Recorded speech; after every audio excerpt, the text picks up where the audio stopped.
అంబేద్కర్ గురించి మన దేశంలో కొన్ని రాష్ట్రాలు అయితే తనని బాగా ఇష్టపడుతూ ఉంటారు. ఫర్ ఎగ్జాంపుల్ మహారాష్ట్ర గానీ, మధ్యప్రదేశ్ గానీ అతన్ని ఇష్టపడిన సందర్భాలు ఉన్నాయి. కానీ మన తెలుగు రాష్ట్రంలో తన మీద ఎక్కువ వ్యతిరేకత ఉంది. కారణం ఏంటంటారు? అంటే అప్పర్ క్లాస్ వాళ్ళు ఎవరైతే ఉన్నారో వాళ్ళని డామినేట్ చేయడానికి ముఖ్య కారణం అంబేద్కర్ గారని చెప్పి అతని మీద వ్యతిరేకత రావడం అంటారా? అసలు అంబేద్కర్ గారిని చదివితే ఆయనను ఒక కోణంలో చూడడం బంద్ అవుతుంది.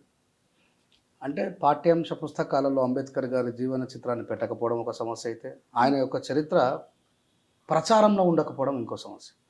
ఫస్ట్ మనం ఆయన అర్థం చేసుకోవడంలో కొంచెం వెనకబడడం వెనకాల కారణం ఏంటంటే, ఆంధ్రప్రదేశ్ ఏదైతే ఉందో అది మద్రాసుతో మమేకమై ఉంది.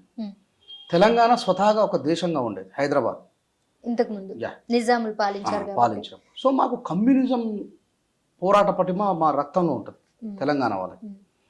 సో ఆంధ్ర వాళ్ళకి ఏంటంటే ఆ బ్రిటిష్ వాళ్ళ కంటెంట్కు చాలా దగ్గర ఉండడం వల్ల తొందరగా వాళ్ళకి విద్య కావచ్చు, మిగతా అన్నీ వచ్చినాయి.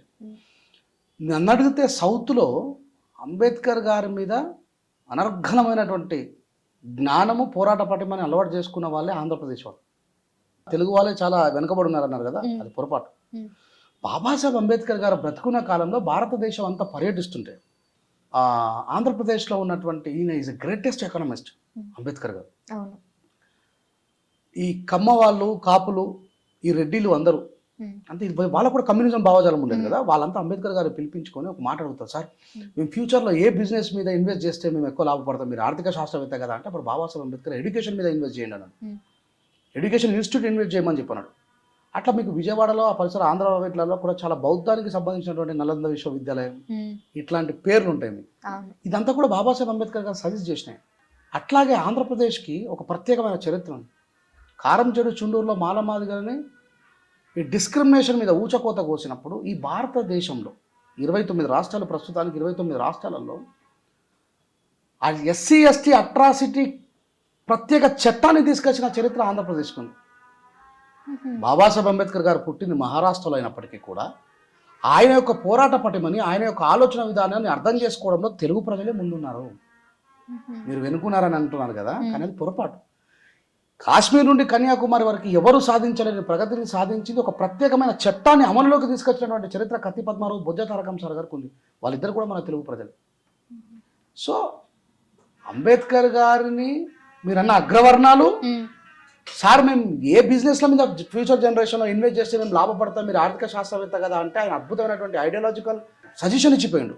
మీరు మీ ఎకానమీ ఏదైతే ఉందో దాన్ని మీరు ఎడ్యుకేషన్ మీద ఇన్వెస్ట్ చేస్తే మీకు సత్ఫలితాలు వస్తాయని, అట్లా సత్ఫలితాలు వస్తానే ఉన్నాయి.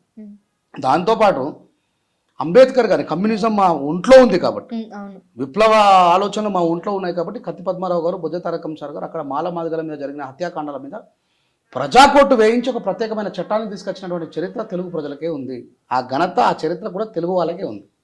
So this is wrong thinking. మనం ఏమనుకుంటామంటే మన వాళ్ళకే తెలియదేమో అనేటువంటి ఒక దురాభిప్రాయంలో మనం ఉంటాం. సబ్స్క్రైబ్ చేయండి. Please do subscribe to. Please like, share and subscribe to top Telugu TV. Top Telugu TV.